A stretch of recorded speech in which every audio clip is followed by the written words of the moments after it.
even though you're suffering. If you, based on that image, practice, you're trying to generate pity.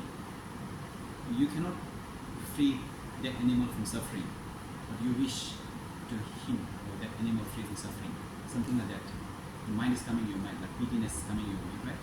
So trying to, it's kind of like a seed, put more water, fertilizer on that mind, to make it like a bigger, stronger. Slowly it grows like a tree. Tree means sympathy, empathy, and it can turn to be compassion. It's a very strong compassion.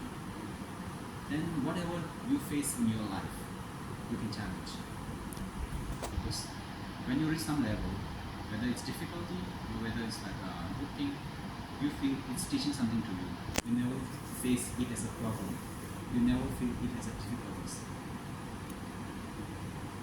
So you reach that kind of stage level. So even the Bodhisattva, we say Bodhisattva, who practice in the compassion, they have this kind of mind. Bodhisattva, we say Bodhisattva, it exists. They're always praying someone upstand. Okay, let's say to donate their leg, also hand, something, eye, something. So they're waiting this kind of thing, something like that. So that means they have this very strong mind. So if someone asks you to give donation to your eye, so they're really ready to give.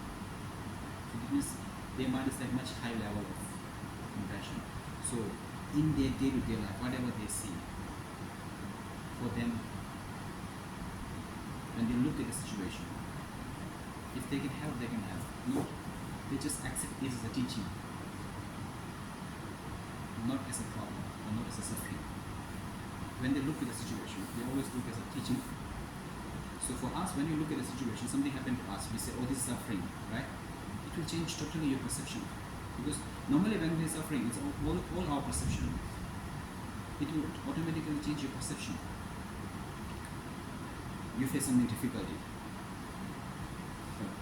For me, also same thing. When I face some difficulties, I look at the situation as a problem, as a suffering. Okay, really, for me. For a practitioner, they look that as an opportunity.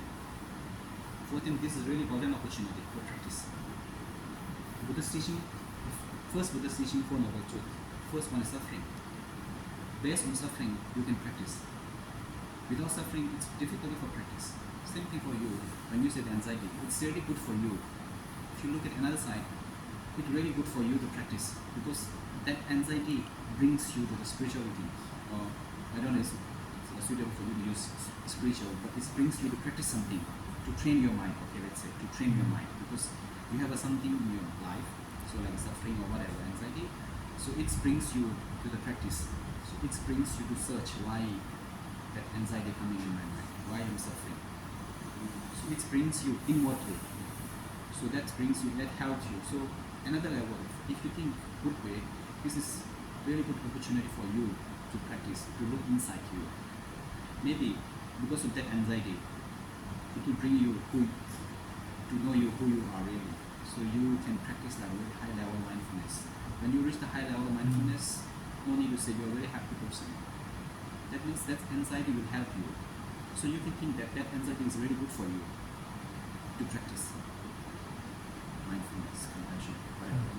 So you just change your perception that anxiety as a suffering. Just change that anxiety as opportunity. It's like, okay, when you're doing business something, so you have lots of customer, I don't know already about business, but something like that. Like you're doing business, so you have a good opportunity to make you more money, make you rich, something like that. So this is the good opportunity for you to practice, because that will bring you here.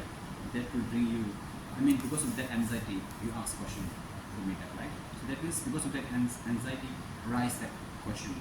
When you have that question, you're trying to search the answer. When you get the answer, so that means practice.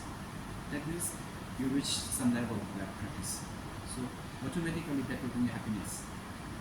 When you have an answer, when you practice, you have an answer. When you practice, you have a happiness. So that's the answer for your that question, and also it helps you. So just change your perception.